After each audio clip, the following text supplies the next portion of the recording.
Hello and welcome everyone to Yeah, I'm not yet. Sustainability in the Modern World. I'm Andy Bryan from Hangout Tribes, and this is the first part of our four-part series all about sustainability in the modern world. And our first show today is all about cost-effective sustainability in the modern world. But before we get started, I wanted to provide an insight as to what the show is all about and why I've put it together. Now, back in June, I was very much inspired by Wayne Meador's movement, A World for Change, which inspired me to put together this show all about sustainability in the modern day world and how we can make sustainable choices, whether we live in the middle of the city or whether we live in the middle of the country. I'm also really passionate about helping people to make positive changes in their life. So sustainability, I believe, is a huge part of that. Now, today we're going to have a show whereby we have four panelists, which are amazing, who I'll introduce in a moment. And we also have some questions from the audience. So if you have any questions throughout, please post them either on Facebook, Google Plus, and Twitter using the hashtag just at the top there, Sustainable Change Modern World, which is SCMW, and we look forward to answering any questions you may have throughout the actual the hangout today. And what I want to do is also introduce all of the guests themselves, because we've got some amazing guests, so we're just going to introduce them all to you today. So one of our first guests today is Shawna Coronado, who is a full-time writer, photographer, and an online camera spokesperson, professional speaker, and a green lifestyle evangelist. Her goal is to promote a better way of living, which inspires and encourages a healthy lifestyle. It includes green lifestyle living, eco-travel, organic home gardening, and fresh culinary ideas to help make a difference within the community. Our second guest on the show is Kristen Candee, who is the director and producer of Farmageddon, the unseen war on American family farms.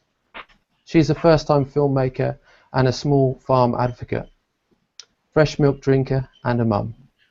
One of her children was ridden with multiple allergies and asthma as a preschooler, and when medication couldn't help him, she found raw milk helped him to recover. Since then, she has tried to buy most of her family raw food directly from local farms, organic farms.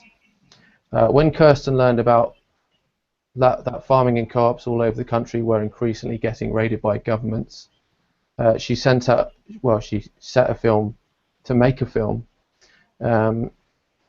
all about it, where she hopes that when people see it, it can change the tide of public pressure so that our governments can stop harassing and adding costly burdens to our small business, to our small organic farmers. Apologies. Our third guest today is Wayne Meador, and Wayne Meador is a visionary and an entrepreneur. He's the creator of World for Change TV and on a mission to make a change in the world around him.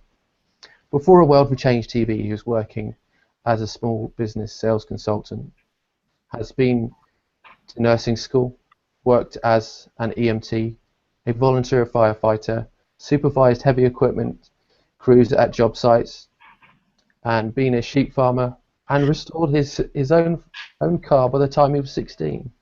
He's dedicated to single father and on a mission to build a better world by helping each one of us learn how to become more sustainable and self-reliant in our daily lives. Our final guest for the show, we've got four panelists, is Stephanie Beitzel. And in the entrepreneurial circles, she's known as a niche navigator, which basically means she helps purpose-driven people discover their ideal niche so that they can make a difference in the world with their own niche business. You may be asking how this fits in with sustainability. Well, Richard Branson had said, if everyone can find their niche in the world where they can make a difference, then I believe that we can solve the world's problems. So although she helps people work out their purpose and fulfill it through niche business, what she is really doing is helping ordinary people solve the world's problems through their own profitable businesses. So that is our amazing panel for today, which I'm really looking forward to having them all on the show. And with that in mind, I wanted to bring together the first question for the show, which is all about the viability of sustainability. Do we believe that sustainability is viable whether we're living in the country or whether we're living in the city? And I want to, actually, before I do that, I was supposed to welcome my co-host today, Tracy Baker. So I'm going to pass you over to Tracy very quickly to introduce herself. Hi, Andy. Thanks for the intro. So excited about this conversation. We really went over it in the green room, and the green room, ironically enough, green. How are we going to inspire others to make the choices to make the sustainable change in this modern day world? And I just want to get right into it and hear from all these fabulous people who've got some fantastic ideas. So get right into it, Andy. Fantastic. Thanks, Tracy. So, as I said, our first question is all about the viability of sustainability. Do you believe we can live a sustainable life whether we're living in the country or the city? And maybe we can create homes just like this in the city. And I want to first ask Kristen Candee if she could answer for us, share her viewpoints here. I think that people can live very sustainably in the city, and I've seen people live more sustainably in the city than in the country. It's easier for them to get around, they can walk, they can ride their bikes easier. Many cities are working hard to build the bike paths. We're building one in our town, working on building a great bike path in our town. In the restaurant that I'm trying to open, in the back of it, there's going to be, within 2 years, a bike path that almost gets into the city. So we'll be encouraging a lot of people to ride their bikes to our restaurant. I don't know if we're talking about specifically food, if you can live sustainably, with organic food and food from farms in the city. That is a little harder, but I always, someone else is going to be talking about this later, but you can grow, even if you just grow one little pot of something on your deck, or even sprout things in your kitchen. I think that you can do little tiny things, and the more you raise the demand for organic food, the more places will pop up to provide it in the cities also.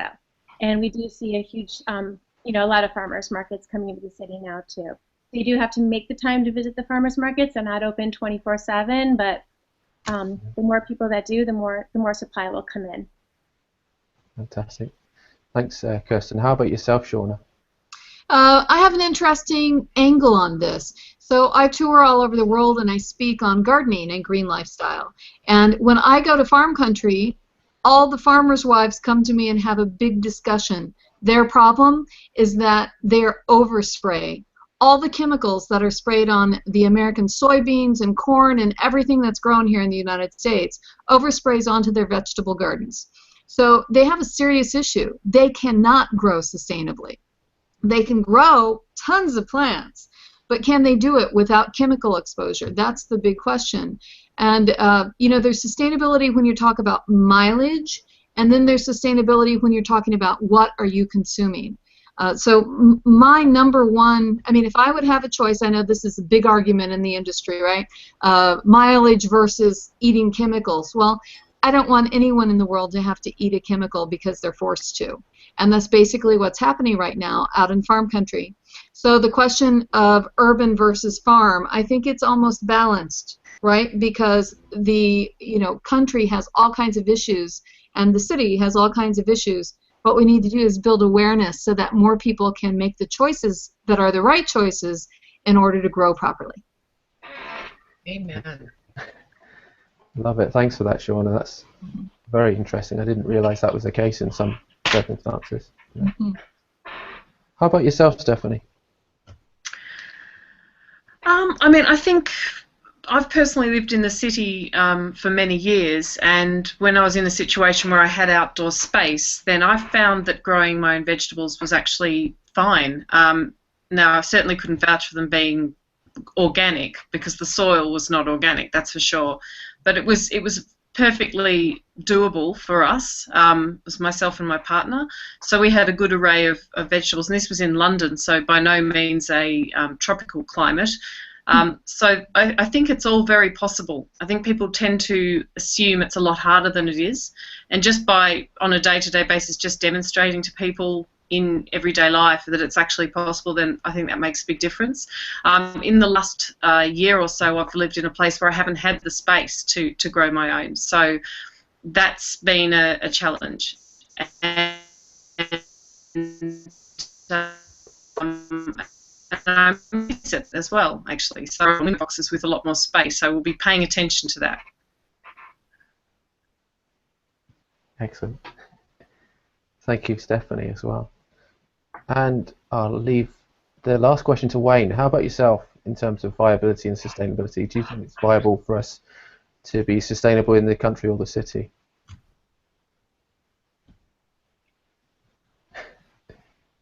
Wayne, did we lose you? I think Wayne's gone.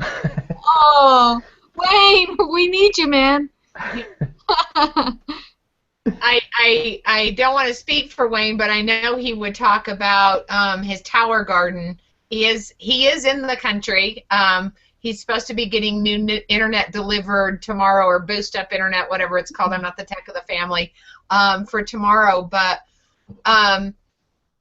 anyway, I just know he's going to say, question everything. That's one of Wayne's favorite things that I really resonate with. And you know, we all brought up a lot of problems, be it city problems or country problems, and we're going to segue at this point into how do we get people on the right path to start?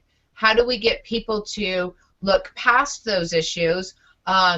You know, for Steph, I'm in a city, I'm in an apartment, I need more space. We're going to talk next week about growing in an urban environment in your tiny little space. And Shawna brought up a good point of just put something in a pot. Kristen and you know, germinating your own things in your kitchen. So how do we get away from the problems, because it's scary, the things that we have to face, and start having the conversation move towards solution-based problems, because I think we all get stuck on the excuses and on the problems. So, Shawna, since your face is on the screen, I'll let you talk first. Yeah.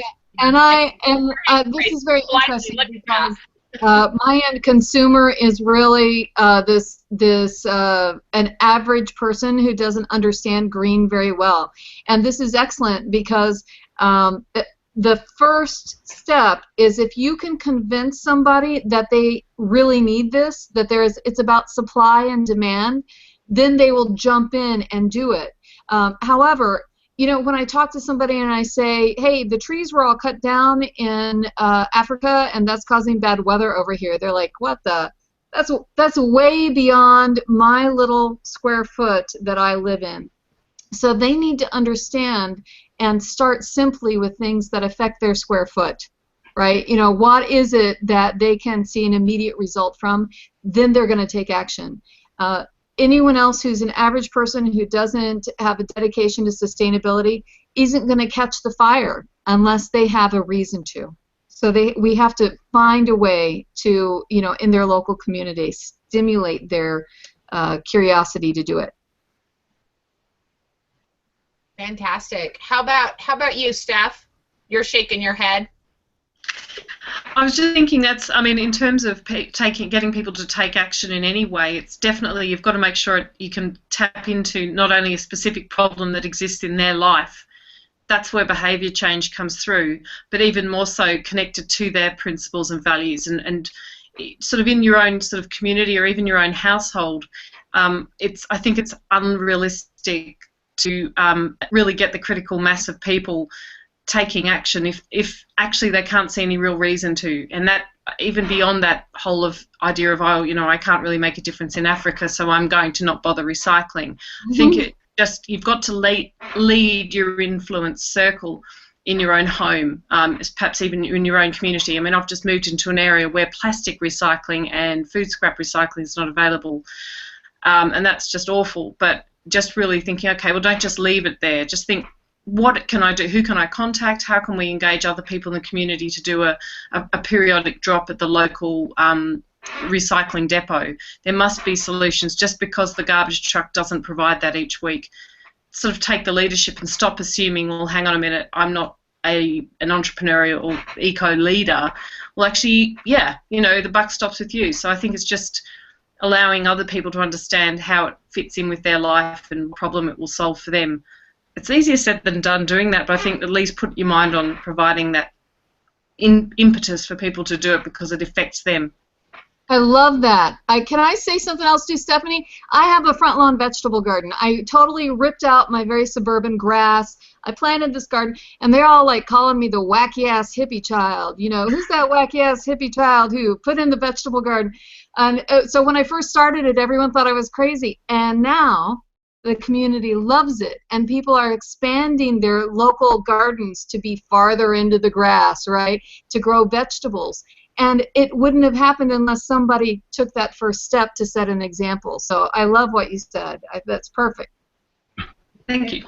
Hey, Wayne, can we hear from you? You popped back in, babe. Yes, I'm back. Can you hear me okay? We can. We can. Yeah.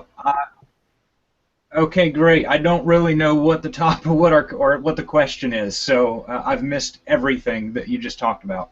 That's okay. The question at hand is, how do we inspire? How do we take that one small step to get started? What is our path of going from the excuses to beyond the excuses? And just so you know, I spoke transviloquist through you and said question everything, because that's my favorite thing you say.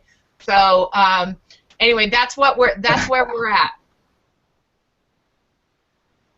Yeah, well, that's because I question everything, and going back to looking at maybe some things from Kristen's perspective as well. That's what led her to discover what she discovered, which led to activity and a movie that was produced, and it's affecting other people, and that's taking a pain point or a challenge that you have in your own life, and taking action on it.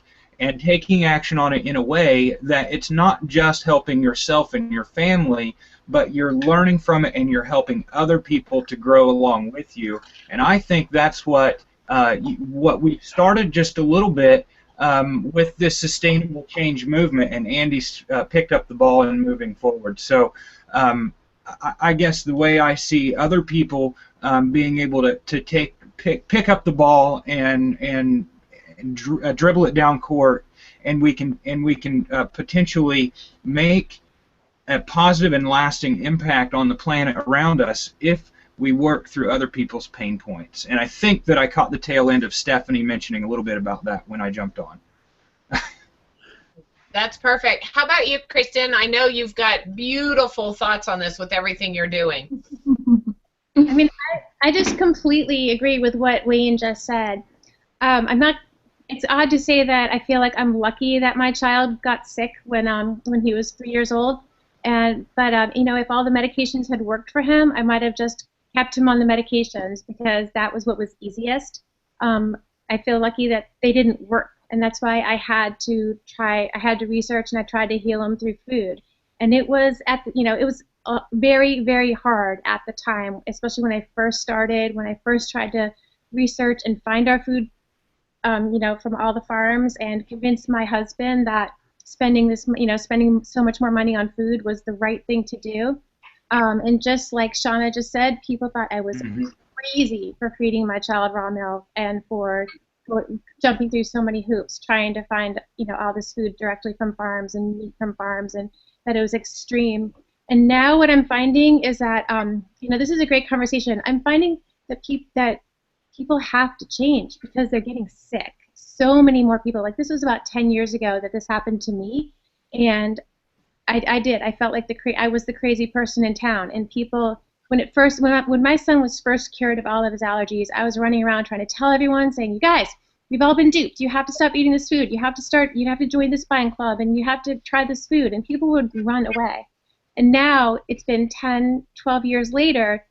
Wherever I go, there's a line of people asking me where they can find this food, and there's waiting lists on our buying clubs. So Basically, I find exactly what Wayne just said. There's a pain point. If so many people are getting sick, that they're finding these foods. So, if anybody's watching that, that are lucky enough not to be sick and not to have any allergies and not to have any pain points, that's great.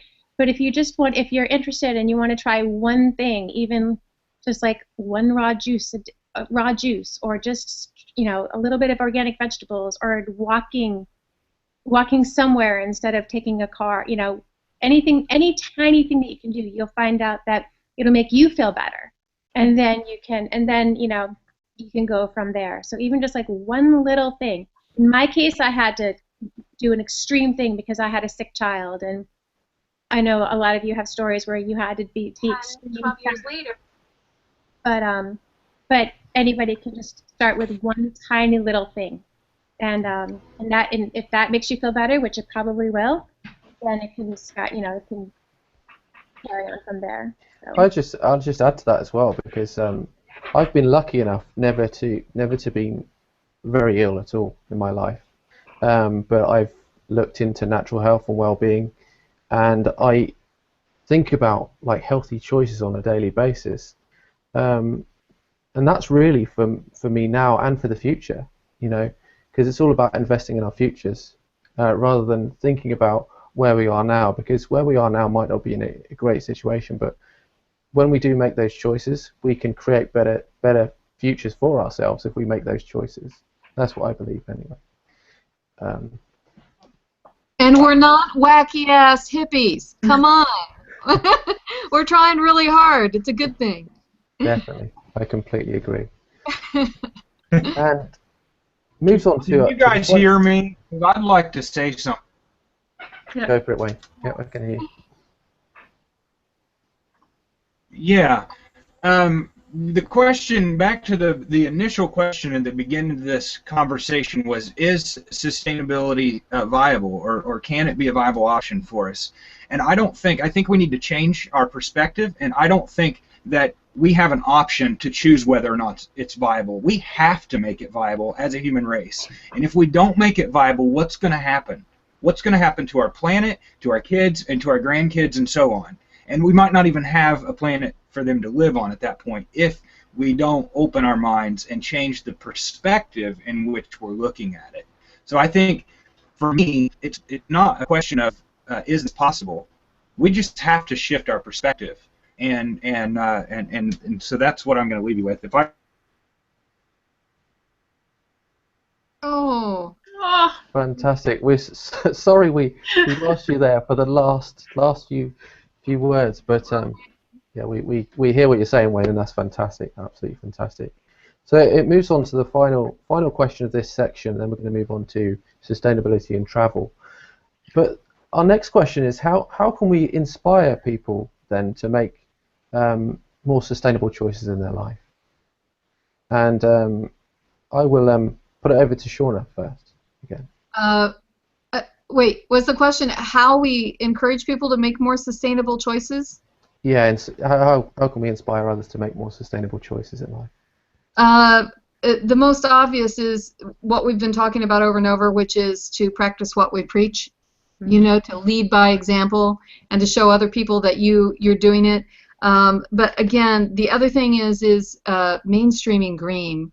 When the publisher asked me to rewrite one of the regional books that I did, all the previous books beforehand included chemicals, the blue stuff, all that type of thing that you would put into a garden that would be non-organic.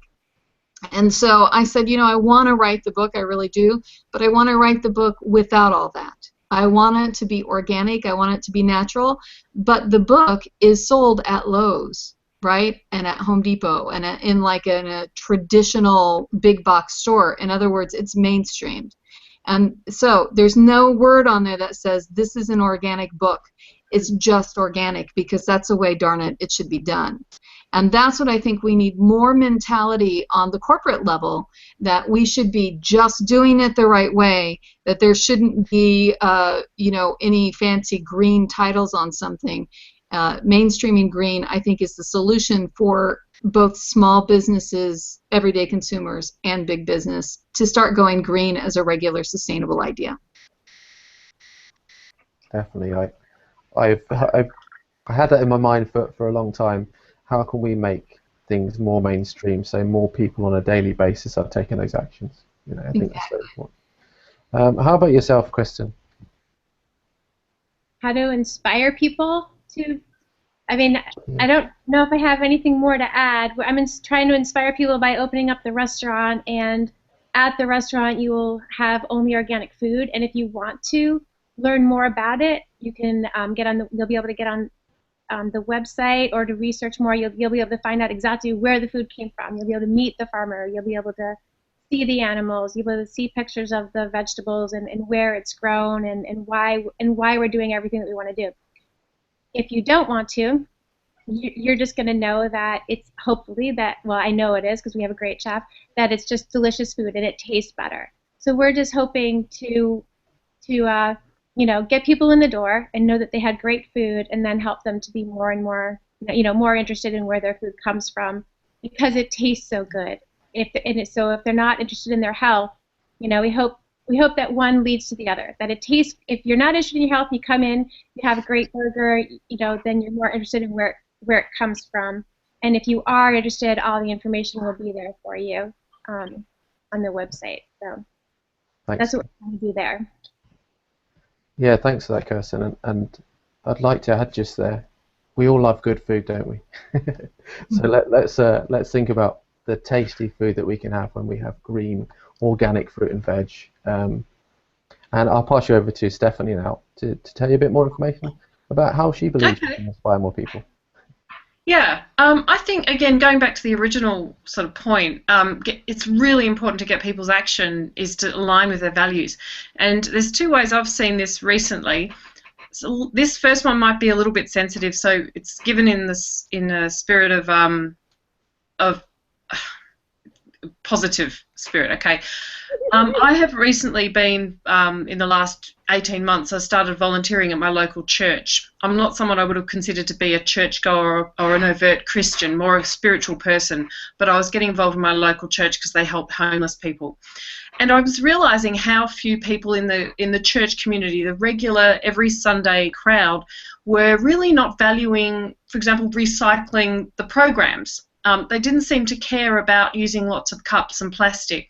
I've seen a bit more of this in my home situation, where I've seen people who are very active in the space of being Christian and practicing as Christians, not necessarily connecting that to respecting the planet, God's earth, and the impact it might have on other human beings if we don't responsibly recycle our waste, if we don't consider the impact it has on others, in the sort of the seven commandments. So I think when I sort of look at plugging this into other people's value systems where it shows up for them in something they value, suddenly it shifts from being something other people do or something that doesn't belong to me to being something that is now a priority. And the other thing recently is with the clients, I think if people can really get connected to their purpose in life, what they're here to do in the world, what invariably happens is this shows up in a number of different places. I'm all about inspiring and empowering teenagers, by the way, but for someone recently, a photographer, I worked with him last week, and we realised his purpose in life is to be a communicator and leader of truth and beauty. Now, for him, that means he's going to be positioning his photography services to businesses and brands that are all about truth, getting issues-based marketing campaigns out. Interestingly enough, this will then go into the sustainability message. It's unavoidable. So I think the more people are able to earn their living and fulfill their purpose in the world and do it sustainably without it being a volunteering thing, then I think more sustainable and ecological outcomes are inevitable from that. But I think primarily it has to still stem back to someone's existing value system, so then they can see that if they don't take a sustainable path and be part of, be at odds with something they already hold dear to themselves. Yeah, again, I love it. I love that that it's all about values. Values is going into our deeper understanding of ourselves and what drives us each and every day as well, which as we think about other people, we think about how what they do drives them, so that they can make a difference as well. I'm going to move on to sustainability and travel now, and I know Kristen mentioned this earlier in the show about like bike paths. Do you believe we can all simply and easily like travel to work with our bikes, you know, or another sustainable travel, whether we live in the country or the city? Because in the country it can be very difficult. In the city, it can be so much easier to get on a bike and get to work, especially in London, where it's much easier to ride a bike. So let me ask Shawna again. That's interesting. I live in suburbia. It's in Chicagoland, and it is very tough to get from one point to another without a vehicle. You can obviously we have like amazing bike paths and that sort of thing, but it's quite challenging if you live 20 miles from where you work, which is very common in this region. So I have not found that I can easily just bike everywhere, you know, or do something like that's not a solution that is an easy one for me to find. And remember what we were talking about earlier is that we need to find an easy solution or they're not going to tap into it. And I know that makes all of you really sick that it needs to be easier or people won't listen, but it is what it is. And so therefore, one of the things I've tried to do is taking vacation travel. You know, hey, I can't really work hard on local travel. I try to carpool. I try to reduce my consumption. But then when I travel internationally, I have to fly to get there. All right, so can I take a staycation instead? Is there a local vacation I could take that might work better? And then if not, then when I do go on vacation, I do crazy things. Like I go to the UNESCO World Heritage Sites with my family, and I show them what nature is really all about. Right? So and then I tell that story as part of my business. I come back and talk about, hey, have you ever been to a UNESCO World Heritage Site? It's 1.2 million acres in the middle of Mexico that's absolutely beautiful. Let me show it to you. And what happens is that people who have never experienced it before suddenly say, oh my God, how do we protect that? How do we keep that? And you know, how does that work? And so I think it's not just reducing your travel for me. It's also been the education of people that are around me and how I can teach them about nature as it's connected to travel, really eco-travel. So I'm a little off of your question, I apologize. But because I can't get the bicycle to apply to me as heavily as I'd like it to. What do you think about part of this? When Andy and I were prepping, part of the bicycling and commuting was telecommuting. Can we fold that into the conversation with, yeah, you live 20 minutes away from, or 20 miles away from your job, but maybe you can go to your boss and say, can I work 3 days a week from home and only have to commute in 1 day a week? I so love that idea. That is where it's at. And frankly, I do telecommute. As a professional writer, my job is right here. And if you see, it's my bedroom is behind me. I work out of my bedroom full time, and I make a living doing it. So I think that telecommuting is genius and a smart way to save and be more sustainable. Excellent. No, that's again. I think it's a good conversation to bring up, like working at home. It's so much easier nowadays. How about you, Kristen? In terms of the question.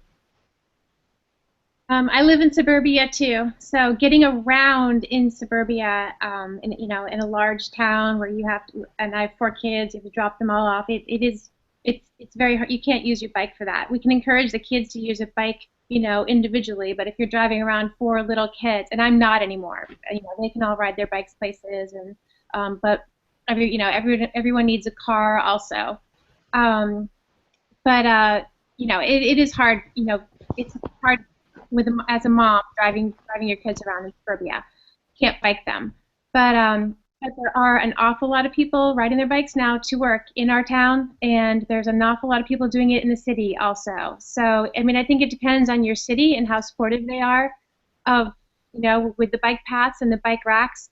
At my office, which is in my town, they have bikes that they lend out to people, so when you're going out to lunch or you're just, or you have to go to a meeting not so far away, you can take the bike and return it, and many people are using them.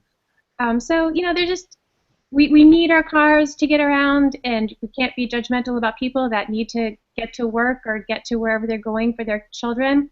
But just these tiny little steps, like if you can just take your bike once or walk where you, when you can, where you need to go, then, you know, that's all we can do.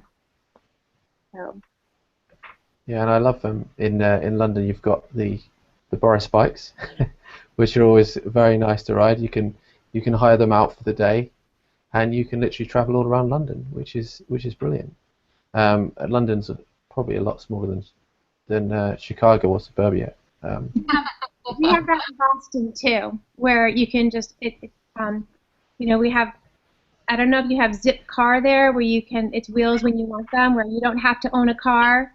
You can just use the car when you want to, but we also have the bikes. And there's bikes everywhere, and you can just grab a bike when you want it, and then you can leave it. And there's bike racks all over the city, and you can just leave the bike at whichever rack.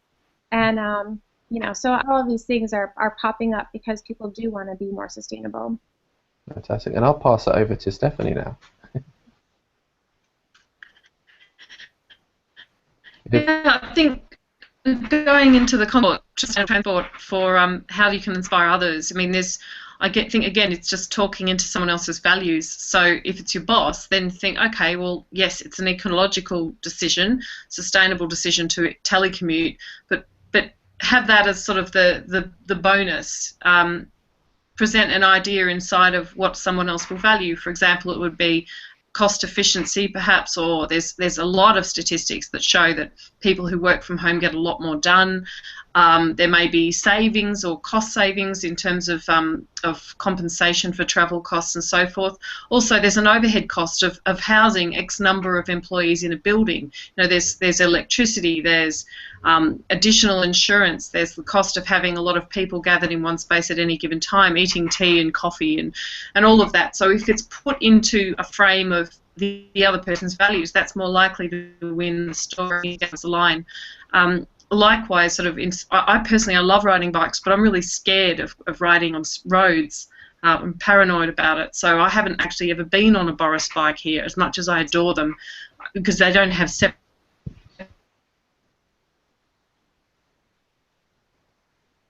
I think we lost you there, Stephanie. I just that's for me. Oh, have you lost me? Well, that's a shame. So. I'm back. Okay. So yeah, the other way of, I think, getting people to embrace an alternative, for example, walking. You know, take your trainers or sneakers in your bag. It's great for losing weight. So yes, it's a sustainable alternative. But really, if someone's wants to trim down for an upcoming wedding or something like that, if you know the person you're talking to be able to influence them, they need to understand, know, like you, and trust you. Therefore, have a think. What is the person here all about? What is the thing that they are up for? If sustainability isn't a big driver for them, you can always frame it in terms of what that other person is really valuing. So, you know, I love the zip car and the streetcar stuff. I think that's fantastic. And I've personally, for me, I'm all about economics. I love saving money.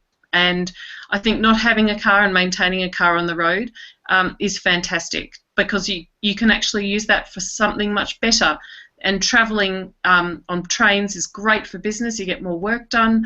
So I think there's a lot of ways that it's not just sustainability, that the sustainable benefits, the benefits of sustainable living go into every other part of life.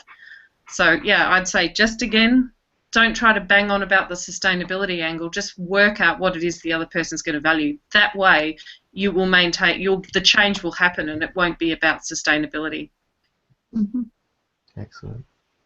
And I'll pass it over to Tracy now to talk more about sustainability and travel, but more vacation-based.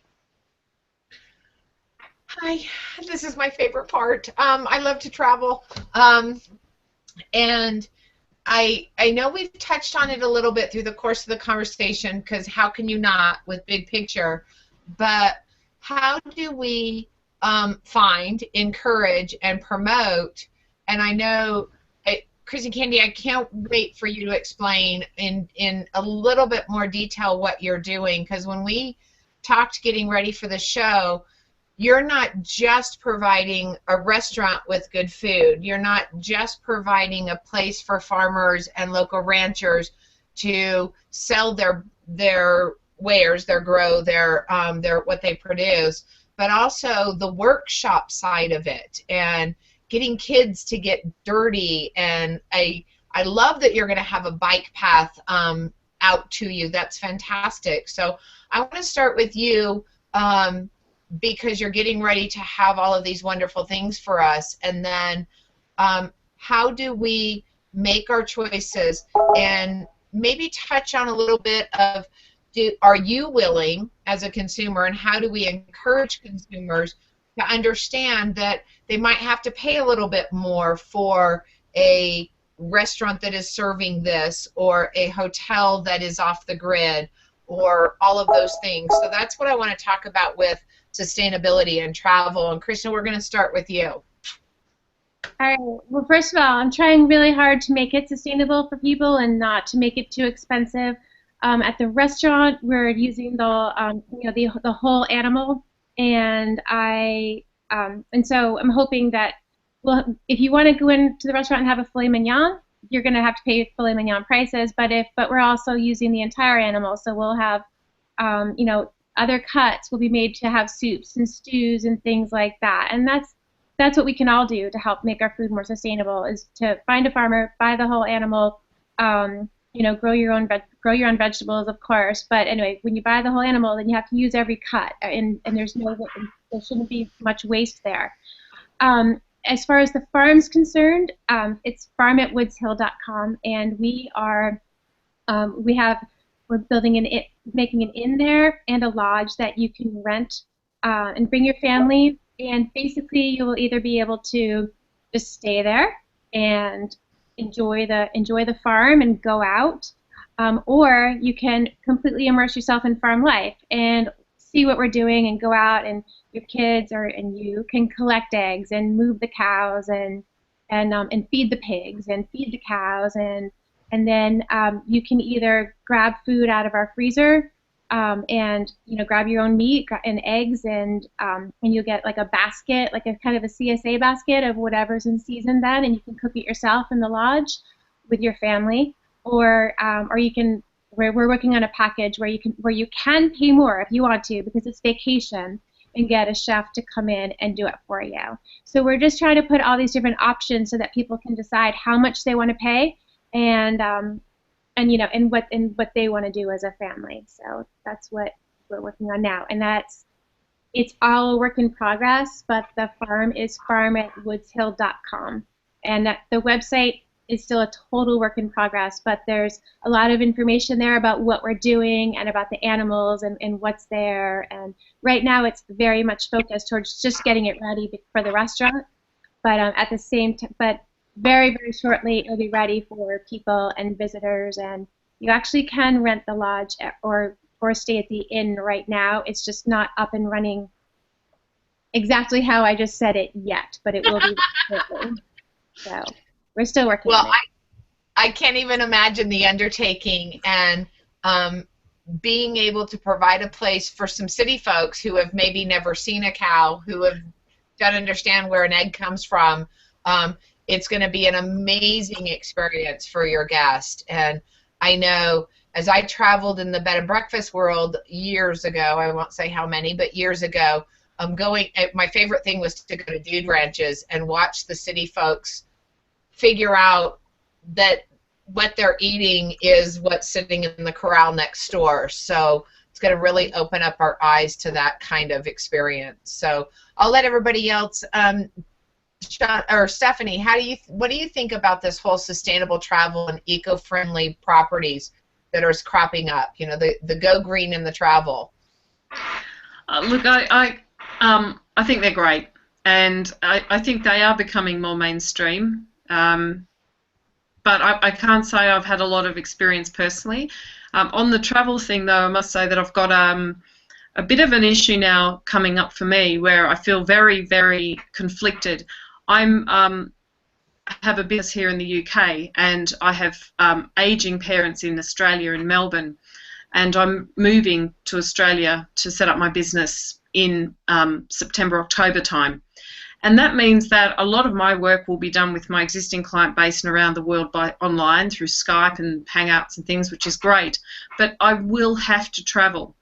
And I've managed to avoid this, but it's sort of when it comes to family, I think that's where I do feel conflicted that I might be a higher frequency traveller than I'm really comfortable with, but I've opted to base myself in Australia so that the key driver for me, which is to be available for older parents, means that I'm actually not going to have to be doing a lot of backwards and forwards, whereas had I been based here, it would have required me to jump on planes all the time as soon as someone got sick or something.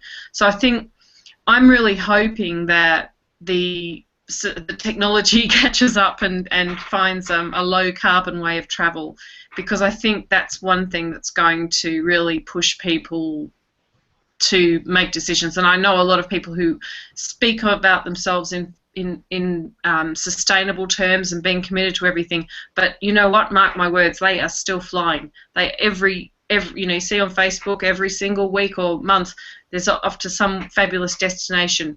So for me, that's something that I don't quite understand how we can justify or alter people's perceptions, especially when it comes to business. And I think global business, I am believing that global businesses will solve a lot of the world's problems, but the people, the brains behind them, the inspiration, the purpose-driven change makers, they have to be mobilised in order to get their tribe behind them on that cause. So I think it's an interesting debate. Is travel more appropriate for some than others?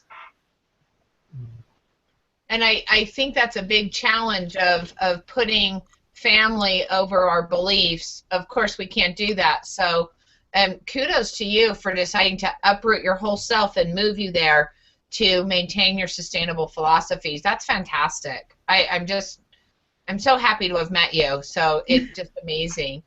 And Shawna, what do you think about this? You mentioned it earlier that rather than jetting off to a fabulous location, to go to some place that follows your passion that you can then write about and then inspire your following. So would love to hear your thoughts for a few minutes. Well, I love to travel. You know, we all make choices about what it is that we might like to do that's green. I can't say, I mean, I gave up paper towels. This was quite dramatic in my household, okay? The giving up of paper towels, it was like, it took years for us to finally give them up. It was like this big dramatic thing. I don't know that my giving up paper towels balances out my excessive travel schedule. How I make a living is by traveling. And, you know, I travel all over the world and I speak. That's part of what I do. So I think that then my way of counterbalancing it was the education portion of it.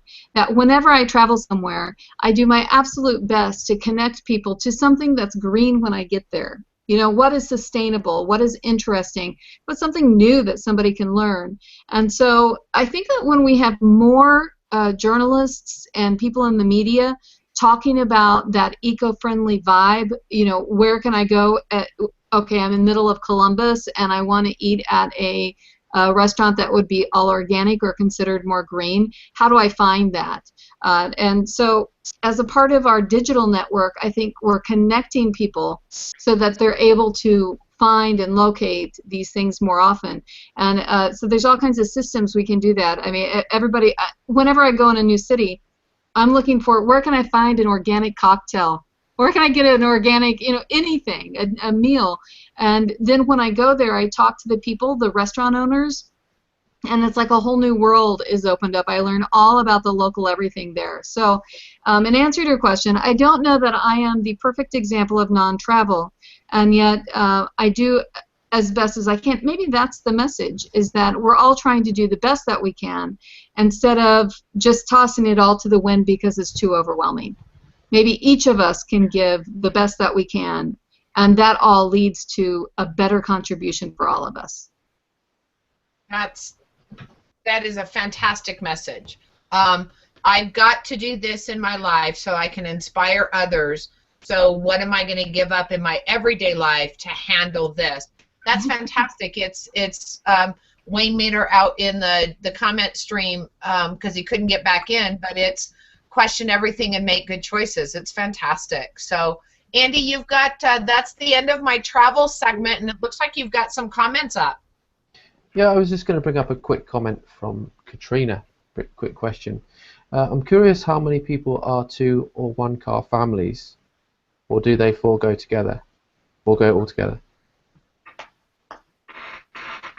I'm a suburban girl. I have 2 cars too, but because I stay here more to do my work, I'm not driving that car as often as my spouse does because his living is on the road. Excellent. And I wanted to bring up another question from Wayne as well, and it was something that we were going to bring up anyway. I'm actually a big fan of the Formula One, and I know that's not sustainable at all, completely not sustainable, and I hold my hands up and say I'm sorry about that. Even. But what I did want to mention was the fact that this year they're bringing up Formula E, which is the electronic version of Formula One, which is all around the world, which I thought was incredible. But my question is, where do you think we're going in terms of electric cars and sustainable vehicles? And who wants to start with that question? Well, I'll pop in because you and I've had the conversation. I don't think sustainable cars are a solution until we can find a sustainable electric source. Right now, if there was a sustainable solar or wind generator that we could, I mean, your car moves, it generates wind. They're all aerodynamic. They're thousands of hundreds of dollars in technology making them aerodynamic. Put a wind generator on the top of that and have that go directly to your fuel source. That would be a solution.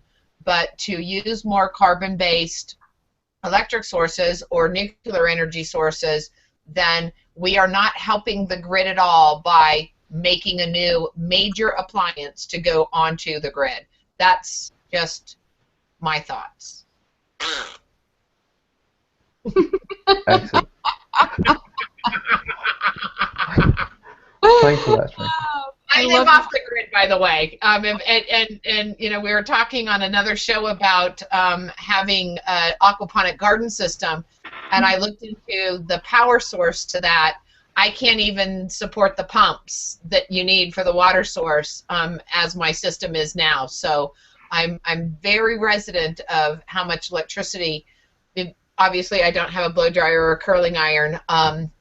So anyway, those are my thoughts. I'll let everybody else talk about it since maybe that gave I bought them a minute to formulate an answer. The electric car thing is a big issue in my household because both my husband and my husband is not green, as the saying goes. I'm kind of forcing him into it, you know, pushing him along, which is a good thing in our family. And he's been very interested in the electric car, but because of the failure of the battery packs, you know, after several years, then you have to go to the expense of. It goes back to that original thing, supply and demand. It costs too much for a family like ours. We both have our own businesses, and so we can't afford to get an electric car right now because we could buy the car, but then the failure rate, you know, we'd have to replace all the battery packs within 5 years. So I think that this isn't going to work until they can make the batteries more functioning. So I agree with what you said. You know, it has to do with production and supply. And however, you know, they keep giving the president, you know, not that he's my favorite president or anything, because he's not. However, they've been giving him all kinds of help because he put the initiative in for people to really start thinking about electric. I think it's wonderful. At least we're thinking about it and doing our best to take that next step. Definitely. It's the thought that counts, isn't it? They say. We're trying. I think that there's the trying effort is beginning, and some genius kid who's 15 is going to come along and change the world when he invents the new battery pack. Definitely. I'm waiting for that youngster to come out of the woodwork, but that'd be great. How about you, Kristen? I don't know a lot about it. I heard that, and just yesterday I was having a conversation with people who know a lot about cars and heard that by 2015 that there will be an electric car, and I know Tracy's not a fan, but I heard that there's going to be an electric car and a lot of infrastructure for, that would be about $35,000. And so, I mean, it is, at least it's a step. People are thinking about it. I don't know a lot about it. We are in the process of looking into it. So. Now that's absolutely perfect. Well, I just wanted to thank you all for being on the panel and sharing all your amazing wisdom today. And I'm sure those of you who are in the audience have found it valuable just as much as me. I'm definitely not an expert on this subject, but I've got some amazing people on the panel to give me some tips and strategies to take away, which I hope you've all taken away as well. But I wanted to ask the panel to ask if they have anything else they wanted to add or share towards the end of the Hangout today. Look, we're so shy about it.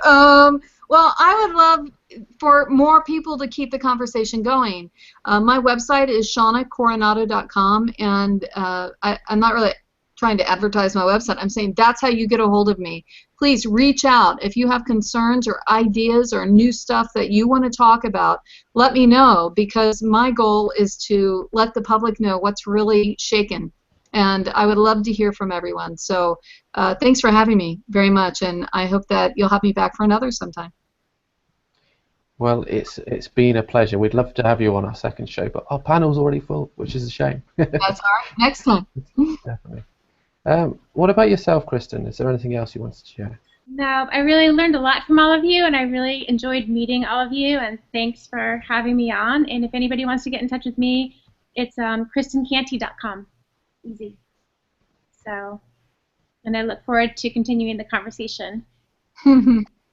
Fantastic. Thanks again. And Stephanie, is there anything else you wanted to add yourself to the conversation? No, thank you very much for including me. It's been really fascinating, and it's made me realise there's a lot more that I could be doing just to inspire the non-crazy green hippie chicks out there.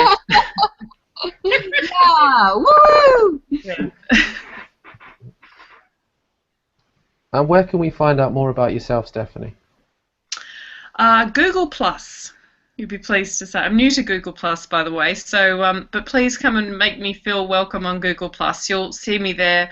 All my business is nicheonomy.com. And if you are looking to align a business or create an opportunity to do that in your life through business to fulfill on your purpose, whether it's sustainability or anything else that's going to make a difference in the world, I can help you work out how to do that sustainably, being financially viable, as well as obviously being sustainable. Because if you work with me, you're not going to be getting any strategies that will be in contradiction with that, I can assure you. But thank you very much. Thank you very much for joining as well. It's been a pleasure to have you on the panel. And I will invite Tracy to share anything that you wanted to share yourself, Tracy, as being the co-host. Thanks for being the co-host today. You're welcome. What a fantastic conversation. I think my big takeaways are inspiring others by action, by doing, and by being that leader of example. You can't sit and not live the way you're wanting to live and expect others to follow you. And being able to touch people in a way that is value to them, find out what makes sense for them, and show them how a sustainable solution could solve the problem, be it telecommuting or paper towels for air travel. And then, of course, all of the new places that are on my bucket list for vacation. I'm absolutely going to go eat in Kristen's restaurant in Pet-A-Cow. Not that I don't get, well, we don't get to pet cows very often. We don't tame our cows. We tame our llamas. We let our cows be cows out here in Taos. So anyway, I'm just so inspired. It really opened my eyes to being able to inspire others. So I appreciate your insight, and a fantastic show, Andy. Again, thank you, everyone. It has been a real pleasure. I've learned so much. I'm learning more about sustainability every day. I'm becoming more sustainable, and I'd probably say a year ago I wouldn't have been very much in the sustainable boat, but I've always been passionate about it and wanted to be more sustainable. And I think for those of you in the audience, think about where you are now and what you want to create in your life, and how you can make this world more sustainable and eco-friendly, so we can have a better world for our children, maybe 10 years down the line, 20 years down the line, however long it might be. It brings us on to our next show. So this show comes to a close, but our next show is the same time next week, which is 8 p.m. Greenwich Mean Time, 3 p.m. Eastern Time, and I hope you can all work out the other time zones in the States. But yeah, they will be posted here as well, and everyone within the panel will share their links to their profile and more information about what they've been speaking about today. For more information about the show, our next show is Sustainability Delivered to Your Door, which you can see just on the right-hand side here. And we look forward to having this conversation again, but more so towards sustainability delivered to your door, having fresh organic fruit and veg delivered to your door, and even growing a tower garden in your home if you're living in the city. It's going to be absolutely fantastic. So thanks again for everybody in the panel, and I look forward to seeing you all next week. And with that, I'll say bye for now. Bye. Bye.